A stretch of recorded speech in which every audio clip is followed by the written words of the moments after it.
going to school and seeing empty desks, Lord God. They need you right now, Lord. I mean, he loved his kids. We would take them to the parks, out to eat, come outside, play with them. He loved his kids. He loved his wife. I just don't know what happened. I'm never going to get to throw the football with him again. I'm never going to get to hear him say, Daddy, can I get this bag of chips? I'm never going to hear my nieces say, Gunkle, can I get a Nana? Gunkle, you going to work? Gunkle, are you okay? I'm never going to hear that again. 8 caskets, all of them white, all of them small enough to tell you everything you need to know before a single word is spoken. The youngest was 3 years old. 3. This is not a story about a shooting. You already heard about the shooting. This is the story of what 8 children left behind, and whether Shreveport will ever get the answers it deserves. It was a Saturday morning in Cedar Grove, Shreveport, Louisiana. The streets were quiet. The air was still. Families were just waking up. Kids were supposed to be outside before breakfast even hit the table. April 19th, 2026 was supposed to be an ordinary spring day in an ordinary neighborhood. By the end of this video, you will know exactly who these 8 children were. Not as victims, as real people, with names, personalities, and futures that deserved to happen. And you will understand why an entire nation paused and sent its most powerful voices to one church in Louisiana. But right now, you need to feel what April 19th did to this city. 8 children woke up that morning. 8 children had plans. 8 children had names: Sariah, Kadarian, Berlon, Marquadan, Kayla, Layla, Jayla, Shayla. The oldest was 11 years old. The youngest was 3. By the end of that Saturday, every single one of them was gone. If you believe these children deserve to be remembered beyond one news cycle, subscribe to Clint Crime right now. We don't let names disappear. Cedar Grove didn't fall apart after April 19th. They lit candles. They released balloons.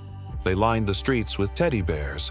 Strangers drove across the city just to stand together in the dark, because some grief refuses to stay behind a front door. It spills into streets. It fills churches. It crosses state lines. On May 9th, 2026, Mother's Day weekend, Shreveport held a funeral. 8 small white caskets, 8 photographs, 8 smiling faces looking back at a city in pain. How does a community bury 8 of its children and keep standing? 8 names, 8 families, 8 worlds that existed fully, completely, right up until the moment they didn't. You promised yourself you wouldn't cry today. That promise is about to get harder to keep. Before April 19th turned them into a headline, these 8 children were just kids doing kid things, and you deserve to know exactly who they were. Sariah Snow was 11 years old, the oldest of the 8. She spent hours carefully styling her doll's hair with the concentration of someone who already knew her gift. Sariah had a vision for her life. You could see it in everything she did. Kadarian Snow was 6. He ran toward his school principal like the man was a celebrity. Every room Kadarian walked into became louder, brighter, and more alive. That was just who he was. Brillan Snow was 5, the gentle one, quiet spirit, small voice, but the mark he left on every person he met was anything but small.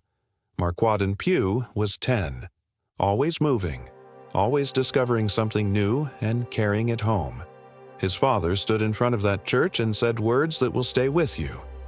I'm never going to get to throw the football with him again. I'm never going to hear him say, Daddy, can I get this bag of chips?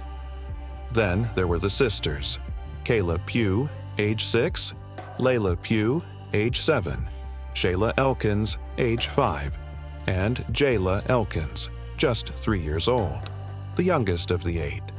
4 sisters who danced through every room they entered, curious, joyful, and full of a warmth that you simply could not fake.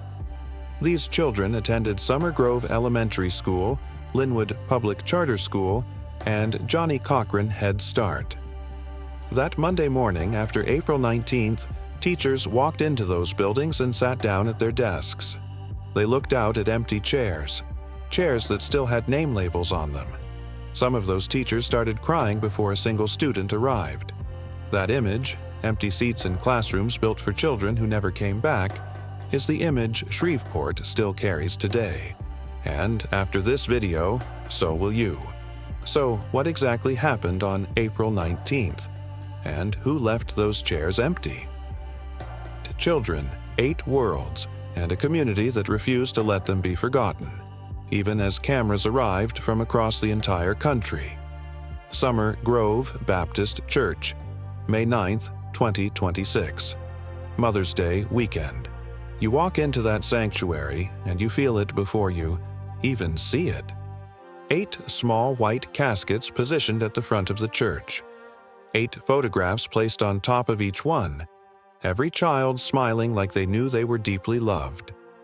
The 3 mothers arrived: Christina Snow, Shaniqua Elkins, Kosha Pugh. 3 women carrying a weight no parent should ever have to carry. And by the time that service started, something extraordinary was unfolding outside those walls. People came by the hundreds.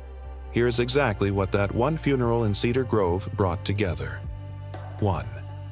Mayor Tom Arsenault stood at that pulpit and read a full city proclamation, honoring each child by name. 2. Governor Jeff Landry signed an executive order, Louisiana state flags at half-staff for 17 consecutive days, one dedicated to each child. 3. U.S. Congressman Cleo Fields stood in that sanctuary and told those grieving families directly, God had their backs. 4. State Senator Sam Jenkins and Representative Tammy Phelps traveled to Cedar Grove representing the full Louisiana legislature. 5. Former U.S. Congresswoman Gabby Giffords, a woman who survived her own shooting, flew to Shreveport because she said this pain belongs to the entire nation. Read that last point again. A woman who took a bullet to the head, standing in a church, for 8 children she never met, because that is how far this loss traveled. Bishop Joseph Hall stepped to that pulpit and delivered the words the whole room needed. You are going to need the Lord for this. When everybody goes home and the phone calls stop, you are going to need the Lord. This community didn't call them the Eternal 8 because it sounded powerful. They called them that because these children earned permanence. The Shreveport City Council committed to filing their names into the official record, forever. But records don't answer the question that was still burning inside that church. Gabby Giffords flew across the country and stood in that church for 8 children she never met. Drop a dove in the comments right now for the Eternal 8. Who did this and why? Grief without answers is a wound that never fully closes. And Shreveport still carries questions that no funeral, no proclamation, and no flag at half-staff could answer. His name was Shamar Elkins. You already saw that surname. Go back to the 8 names we read in Chapter 1. Jayla Elkins, Shayla Elkins. Those children were his family. People who knew Shamar Elkins stood up after April 19th and said something that stopped the community cold. He loved his kids. He would take them to the parks, out to eat. He loved his wife. I just don't know what happened. And yet, on April 19th, 8 children were dead. That contradiction is the part of this case that nobody can explain. What broke inside Shamar Elkins that morning? What crossed in his mind between loving his family and pulling a trigger? There is no courtroom answer. There is no testimony on record, because Shamar Elkins died during a police chase following the shooting. He never sat in front of a judge. He never explained himself. He never gave those 3 mothers a single word of reason. The investigation into the shooting remained open and ongoing. No complete motive has ever been publicly confirmed. This was the deadliest mass shooting in the United States in over 2 years, and the man responsible took everything he knew with him when he died. If that disturbs you as much as it should, subscribe to Clint Crime and share this video right now. These families deserve more than one news cycle. Uncover the truth. Demand justice. 3 mothers are still living inside a question that has no full answer. Why their children? Why that morning? Why at all?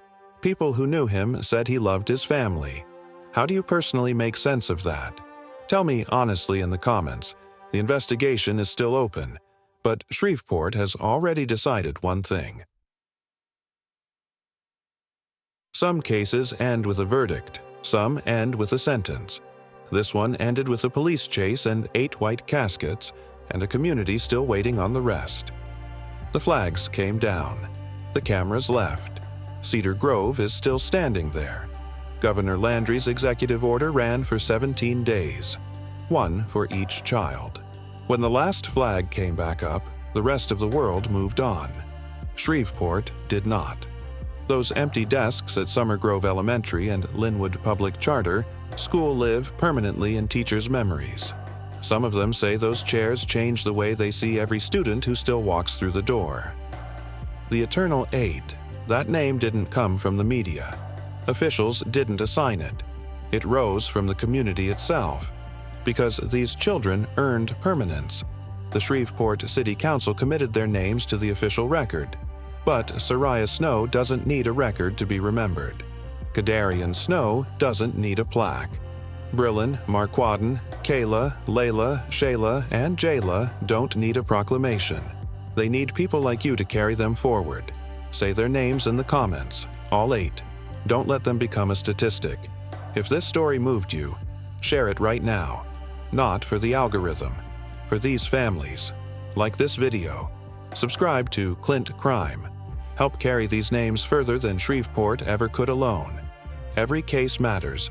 Every name deserves to be heard. Soraya, Kadarian, Brillin, Marquaden, Kayla, Layla, Jayla, Shayla, the Eternal 8, rest in power.